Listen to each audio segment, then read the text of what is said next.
Hello students, how are you. आप कैसे हो आप सब। Welcome to our online classes. आज हम करते हैं एक्सट्रैक्शन ऑफ सिल्क की। एक्सट्रैक्शन होता है निकाला, सिल्क कैसे निकाला जाता है कोकून से। मैंने पिछले लेक्चर में क्या बताया था आपको कि जो जो ये फीमेल मादा होती है वो अंडे देती है मेलबरी के वृक्ष पर, शहतूत के पेड़ पर, और लगभग वो अंडे देती है 200 से लेकर 300। उसके बाद उन अंडों में से कुछ दिनों बाद एक कीड़ा निकलता है जिसको हम कैटरपिलर बोल देते हैं। और फिर वही कैटरपिलर क्या करता है, कोकून में बदल जाता है। ये जो कोकून क्या होता है इसकी फ़ोटो मैं वीडियो शुरू होगी उसके पहले मैं डाल दूंगा, ठीक है। आप देख लेना कैटरपिलर और उससे चारों तरफ ऊन कैसे लिपटी, वो ऊन नहीं सिल्क कैसे लिपटी होती है वो देख लेना आप, ठीक है। तो ये कोकून होता है, इसी से क्या निकाली जाता है, रेशम निकाला जाता है। अगर ये कोकून बड़ा हो जाए फिर रेशम नहीं प्राप्त किया जा सकता, कोकून से ही रेशम प्राप्त किया जाता है। चल देखते हैं सिल्क कैसे प्राप्त होता है। Silk excreted from cocoon. Cocoon को कोकून ही बोलते हैं। सिल्क कोकून से प्राप्त होता है। For this silk worm are reared on large scale. तो इसके लिए सिल्क वर्म को बड़े पैमाने पे पाला जाता है। The egg laid by female silk moth are stored carefully under hygienic and stable condition of temperature humidity. जो एग होते हैं, अंडे होते हैं, उनको जो मादा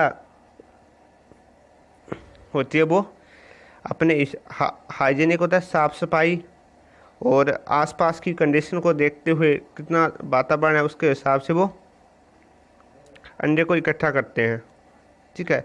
and these egg are provided stable warmth for hatching. तो क्या करते हैं, जब मादा होती है वो अंडे देती है ना, तो उसको हम इकट्ठा कर लेते हैं। जो मनुष्य जो ये शहतूत जो सिल्क निकालने वाले काम करते हैं, ये उसको इकट्ठा कर लेते हैं और वार्मथ एक ऐसे टेम्परेचर पर जिससे वो हैच कर पाए। जिससे क्या हैच होता है, अंडे से निकलना। This is called incubation. इसको बोलते हैं incubation. The larva thus hatch are feed freshly chopped mulberry leaf. और इसके बाद क्या करते हैं, जो लार्वा होते हैं वो क्या खाते हैं, इसको खाते हैं, शहतूत के पत्तियों को खाते हैं, मेलबरी लीव्स। द लार्वा और कैटरपिलर, या जो लार्वा और caterpillar eat continuously almost 6 weeks and grow. ये लगभग 6 हफ्ते तक जो उसकी पत्तियां खाते रहते हैं, 6 हफ्ते तक खाते हैं और बढ़ते रहते हैं। Then they stop feeding and ready to spin their cocoon. जब ये खाना बंद करते हैं और कोकून के लिए तैयार हो जाते हैं, they are shifted to bamboo chamber where they spin the cocoon one continuous thread on the twig provide them. तो उसके बाद इनको बेम्बू बांस के चैम्बर में रखा जाता है, ठीक है। जो उसके बाद इनको बांस के चैम्बर में रख देते हैं, ठीक है। जो लोग ये सिल्क के कीड़े पालते हैं ना, वो ये काम करते हैं। फिर इनके बाद जो ये पहले इसको पत्ते खाता रहता है, फिर इसको वहाँ पे रख देते हैं बाम्बू से बने घर में। और इसके बाद ये क्या करता रहता है, ये घूमता रहता है। मैंने बताया था ये 8 के आकार में घूमता है, ये घूमता रहता है continuous thread to twig provide them. और ये घूमता रहता है। Amount of usable silk small and about 2000 cocoon make one silk dress. ये कह रहा है कि हमें 2000 कोकून होते हैं ना, उससे एक सिल्क की ड्रेस बन सकती है। एक व्यक्ति की 2000 कोकून से सिल्क बन जाती है, सिल्क एक ड्रेस बनती है। अब देखो सिल्क निकलती कैसे, कोकून से निकलेगी सिल्क।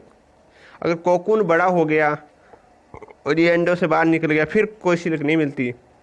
सिल्क सिर्फ मिलेगी कोकून से ही, ठीक है। The cocoon kept under sun boil और एक्सपोज टू स्टीम। इसके बाद क्या करते हैं, इसको सीधा गर्म पानी में डाल देते हैं। उबलता हुआ पानी होता है, बॉयल किया हुआ, या फिर भाप में, इसको उसमें डाल देते हैं बेचारे को, जिंदा कोई। And this kills the insect inside. और इससे क्या हो जाता है, जो अंदर कीड़ा होता है वो मर जाता है। The silk fibre separate out. और जैसे ये पानी में डालते हैं कीड़ा मरता है ना, तो ये जो होता है सिल्क वॉर्म, इससे धागा निकलना शुरू हो जाता है। The fibre from several cocoon are reeled off together make a strong thread. तो इससे क्या करते हैं, जो सिल्क धागा निकलता है उसको कई धागों को एक साथ मिलके स्ट्रॉन्ग थ्रेड बना देते हैं, एक मजबूत धागा बना देते हैं। This is railing of silk और फिल्चर। इसको किस पे काम किया, रीलिंग पे काम किया, रीलिंग बोलते हैं, जिससे क्या करते हैं 3-4 धागे मिला के सिल्क के और उसको एक धागा बना देते हैं मजबूत। तो ये किस पर काम करता है, रीलिंग पे काम करता है। रीलिंग कुछ नहीं होता, एक चक्कर होता है, गोल गोल गोल चक्कर होता है, उस पर ये सिल्क आती रहती है और इस पर घुमाते रहते हैं, इस तरह का होता है रीलिंग।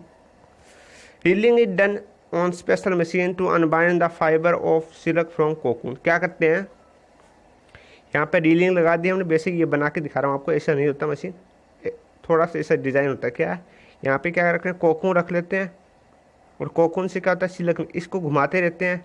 तो इसको घुमाते रहने से सारी सिल्क किस पे आ जाती है बेटा, इस पे आ जाती है। इस कोकून की सारी सिल्क कहाँ चली जाती है, इसमें चली जाती है। इसको घुमाते रहते हैं, इससे जो अनबाइंड होती रहती है, इससे सिल्क उतरती रहती है और इससे सिल्क पर धागा चढ़ जाता है। यहाँ पे कोकून रख देते हैं और ये चढ़ जाता है, इससे होता है। ठीक है, इसके बाद the raw silk thus obtain spoon into silk thread and converted into material. इसके बाद जो सिल्क निकलती है वो कच्ची सिल्क होती है, उसके बाद उसको थोड़ा सा साफ करके सिल्क बनाई जा सकती है। अब देख कह रहा है कि जो सिल्क है वो कितने प्रकार की होती है, ये पूछा है। ठीक है, तो सिल्क क्या होती है, लस्टर्स और टेक्सचर के हिसाब से कई प्रकार की पाई जाती है। जैसे इसको बोलते हैं टसर, मुगा, ठीक है, कोसा, ये प्रकार की 3 प्रकार की जो सिल्क होती है वो मेन होती है। ठीक है, ये 3 प्रकार की सिल्क होती है। आगे देख लो थोड़ा सा और। Mulberry is the main variety of silk produce India. जो मेलबेरी सिल्क है वही मेन होती इंडिया में पाई जाती है, और about 19% of mulberry silk comes from Karnataka. 90% silk है वो कर्नाटक से आती है, कर्नाटक से। आंध्र प्रदेश, तमिलनाडु, और आंध्र प्रदेश तमिलनाडु से भी आती है। 90% सिल्क कहाँ से आती है, कर्नाटक, आंध्र प्रदेश और तमिलनाडु से आती है।